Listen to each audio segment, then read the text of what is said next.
Hi guys! Good morning! Welcome back again sa aming channel and welcome naman para sa mga baguhan dito sa aming channel. If you haven't subscribed in our channel guys, please do consider subscribing. Please do like this video and share to your friends. Do comment down below para sa mga katanungan nyo. And don't forget also guys, yung aming Facebook page, ayan po guys. Doon nyo kami makakontakt in terms of mga presyuhan or meron pa kayong mga further questions regarding sa, ayun sa pagsasyamo. Pasensya na nga pala guys, medyo natagalan tayo sa pag-upload. Anyway, maraming salamat nga pala sa mga nag-comment dun sa last video ko. Even dun sa aming Facebook page guys, maraming salamat nga pala sa palaging pag-antabay doon. Mayroon na kaming mga naiilang na release na rin, pero hindi pa talaga yung volume guys. Kasi limited pa rin, kasi nga meron pang mga iba na nakapag-reserve na rin bago pa man yung breeding natin. Hindi ito sa pagmamayabang guys, pero ayun nga na yung nangyari. But anyway guys, ayun, ang gagawin ko today is lilikumin ko yung mga itlog na ilan ng mga alaga namin na nandito lang na hindi sila naka-breeding pen. Kasi ang nangyari guys, kapag hindi sila naka-breeding pen, yung mga itlog na yan is dinedispose namin or binibigay namin dun sa aking pamangkin. So, samahan nyo ako guys kasi ang daming mga itlog din and ibibigay ko sa kanila kasi napakahilig nila sa itlog guys ng manok. Also, i-update ko nga pala sa inyo yung ating mga black shamu na nandun sa likod and papalitan ko kasi yun ng kanilang pansapen sa kanilang pugaran kasi nga guys, nangingitlog na. Samahan nyo ako and sana mag-enjoy nyo yung ating video for today. Ito yung ginawa kong cartoon guys. Oh, ayan. So, sa mga magtatanong nga pala kung paano ko ginawa yung ayan, napakabilog ng ating mga butas. Ayan, meron akong binili niyan guys sa Shopee. Ito yun guys, oh. So, ito yung ginagamit ko guys na pang butas. So, para sa leather siya actually. And, sinubukan ko lang or trinay ko lang. And, okay naman. Minamartilyo siya dito sa ibabaw guys. Tapos, para bumaon ito. Kasi medyo matalas to guys. Ayan. So, ito yung ginagamit ko sa pagbutas ng ating cartoon na DIY. Kukuha pala ako ng cellophane para i-separate ko yung mga iba na meron kasing iba na nilimliman nila. So, yun, kukunin ko. Tapos, i-separate ko yung hindi nalimliman para pwede nilang i-fried egg. Tapos, yung iba na nalimliman naman is pwede nilang ilaga lang. Eto nga pala guys, oh. Ayan yung mga update ng sisiw natin. Ayan. Ganyan na sila kalalaki. Hindi pa to nag-month-old guys ha. Ayan yung iba dito is, yung tatlo lang. Eto, tsaka yan. Tapos ito. Ito naman yung mga ilan na susunod guys. Ayan. Nakatulog na sila. So, ayan. Soon guys. Ano tayo? Dispose din tayo dyan sa mga anak ni Goki. So, ayan guys. Kuha na muna tayo ng mga itlog. So, dito tayo sa likod banda. Actually, ang dami nang nangyari dito sa aming yard guys. Pakita ko pala dito sa inyo. Ayan, yung sa may azola banda namin guys. Meron pa tong mga azola dito before, diba? Pero ang ginawa ko is kinuha ko yun kasi ginawa namin pugaran dito. Meron naman yung isang azola pa. So, ayan yung isang azola pan guys, oh. So, yung mga kahoy is pwede ko lang yung i-remove. Later on, itatapon na rin yan. So, tulad ng sinabi ko guys, nilagyan ko na rin ng pugaran dyan para, ayan yung dito banda, kasi may net na rin dun guys, oh, ayan, nakikita nyo. Yung dyan banda is makapag-breeding kami. And yung dito naman banda is makapag-breeding din kami. So, yung dun sa kabila naman guys, ayun sa harap ng bahay namin, yung dun banda is meron din. Pagpasensyahan nyo na kasi ako lang yung nagpanday dyan. And ito naman is yung dati naming parang divider at ito dati ni mama. Tapos napakaluma na. So ang ginawa ko guys, minartilyo ko yung mga paa para maging sturdy naman. Ayan guys, so hindi na masyadong gumagalaw. So, ito yung sinasabi kong mga itlog guys na ipamimigay natin. And ito na batch or ito na mga itlog is nalimliman na. Kaya lagain na lang to. Kasi yung merong isa akong nabasag nito, may laman sana to guys, pero iniwan na ng nanay kasi nga nagulog siya guys, gawa nga nung panday ako dito. Kaya ang nangyari guys is iniwan niya yung kanyang nililimliman and hindi na siya bumalik. So eto, pamimigay na lang natin. Hanap din tayo ulit pa ng mga itlog dun sa kabila kasi ang dami dun guys, and hindi yun actually nalimliman. So mas maganda rin yun for fried egg ng mga bata.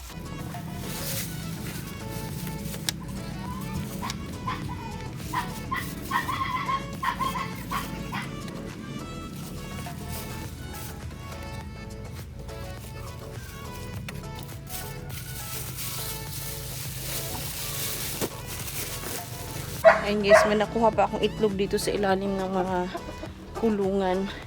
Kasi nga guys, yung mga nandito na nakakagala, wala silang pugaran kaya nangyayari doon sila sa baba nangingitlog. Ayan guys, tulad niyan guys, oh, may itlog dyan. And wala kasing pugaran dito guys na nilagay kami kasi nga breeding pen yung ginagamit namin. So pinapagala lang namin sila until na available na ulit yung broodcock, tapos saka na namin sila isasalang. At the same time guys, alam din talaga natin yung kanilang bloodline. Nga pala guys, pinapahugasan ko muna to bago nila lagain. So, kasi nga may mga ipot din, tsaka yung iba may mga lupa-lupa yan. Doon naman tayo sa kabilang area guys, kasi yung mga nandito is broodcock na yun and wala naman yung itlog. Yung sinasabi ko nga pala guys na on breeding is tulad nito nila Goki. Ito yung sila naka on breeding kasi isang breeding pen lang din talaga sila. So yung mga itlog na yan is pinapapisa namin of course sa aming incubator. So dito naman tayo guys sa kabila. Ito mga itlog din to and pwede din natin itong ilagay dun sa mga walang similya. So, minsan guys, ayan, tulad nitong brood hen na nandito, is nangingitlog lang yan sa loob. Wala na din guys. So, mga broodcock na rin kasi ito guys. Ito naman guys, si Zoro guys, oh. Ayan. Diba, napaka-photogenic niya. Pero ayan guys, wala na tayong ibang nakuha dito guys, bukod dun sa dalawang itlog. And, ilalagay natin to doon sa mga walang similya na plastic. So, eto na guys.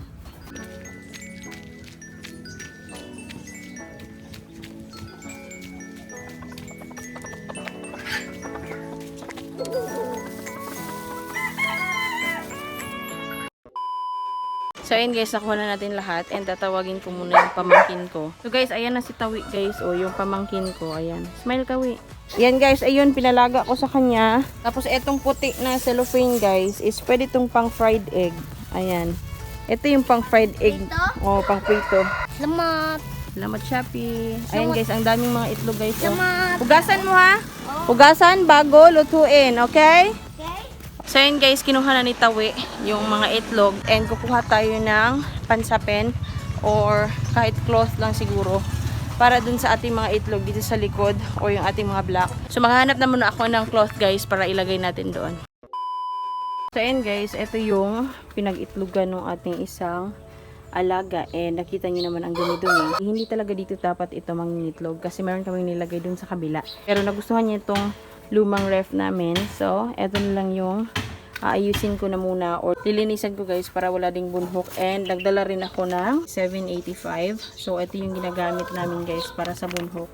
So, magbubudbud din ako ng konti nito para wala din bunhok for sure yung kanyang paitlogan. Hahayaan na muna namin siya guys na dito mangitlog kasi first lay. Ayaw din namin silang mataranta. So, ito yung broodcock dito guys.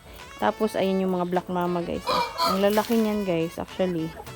So, medyo malayo lang ako kaya zoom in ko na lang din. So, maglilinis na muna ako guys. So, ayun guys, from this to this. Ayan na guys. So, of course, bubudburan natin yan. Ayan guys, konti lang. And disclaimer nga pala, hindi yan nakakasama sa ega kahit na malagyan yan. Or even na napisa na yung sisiw mo tapos bago ka maglagay. Okay pa rin yan guys. Na-try na rin namin yan. And ito na nga yung itlog nila guys. Actually, medyo maliit pa kasi nga first lay pa naman. So guys, ayan. Ito nga pala yung ating broodcock o yung BC natin dito sa likod. Ayun yung kanyang mukha guys. Ayan siya. Ito yung broodcock natin dito. Ayan guys, pasensya na. Hindi ko na lang sila hawakan guys ha. Kasi parang naano na sila oh. Nagliliwaliw na. So, ayan yung ating mga big mama dito guys. Ayan, patayuin ko na lang ha. Ayan po sila. So, on breeding sila. Ayan o, papansin nyo guys, medyo maliit talaga yung ating lalaki. Pero, ayan yung gusto namin kasi mas madali pagdating sa breeding. So, ayan yung mga nandito sa likod guys. So, ayun na nga guys, napalitan na natin lahat at nakuha na rin natin yung mga itlog at naipamigay na rin din sa aking mga pamangkin. So, wala din tayong sayang pagdating sa mga itlog guys na hindi namin pinapapisa. So, regarding nga pala sa vitamins guys, medyo mahaba na kasi yung ating video. Ayan, meron akong hawak-hawak dito. Ito yung sinasabi ko sa inyo guys na probiotics na ginagamit namin sa ngayon. And actually, organic talaga siya. So, 7-in-1 probiotics siya. Makikita nyo yung kabuuhang storya ng probiotics na to in our next video. Kasi guys, na-meet ko rin yung may-ari ng probiotics na to. So, abangan nyo yung aming next vlog guys regarding sa mga vitamins tsaka sa ating probiotics na ginagamit namin sa aming mga alagang shamu sa ngayon, na kung saan pwede rin sa ating mga ibang alagang hayop guys, tulad ng kambing, baka, at iba pa guys, yung mga rabbit nyo dyan, baka meron din. So, ayun guys, in our next vlog, so, isi-share lang din namin yung mga naging experience namin sa probiotics na ito, at saka sa mga ilang vitamins na ginagamit din namin, of course, dun sa aming mga breeders, at sa mga sisiw na nandito sa aming yard. So, ayun lang guys, so, sana nag-enjoy kayo sa aming munting video. Ayun, nakapagbigay din tayo sa aking mga pamangkin. So, ayun lang guys, sana nag-enjoy kayo. And if you haven't subscribed again guys, please do consider subscribing. Please do like this video, share it to your friends, and do comment down below para sa mga katanungan nyo. Don't forget also guys, like our page on Facebook. Again, doon nyo ako makakontakt regarding sa mga availability and prices ng aming mga alaga. Of course, sa mga further questions nyo pa, na pwede din natin masagot dito sa ating Facebook page. So, ayun guys, thank you again for watching. Please do good everybody. Sana mag-end na talaga ang COVID guys para makapag-ship na rin tayo sa lahat ng lugar. So, ayun guys, maraming salamat. Please do good everybody. Goodbye and peace out!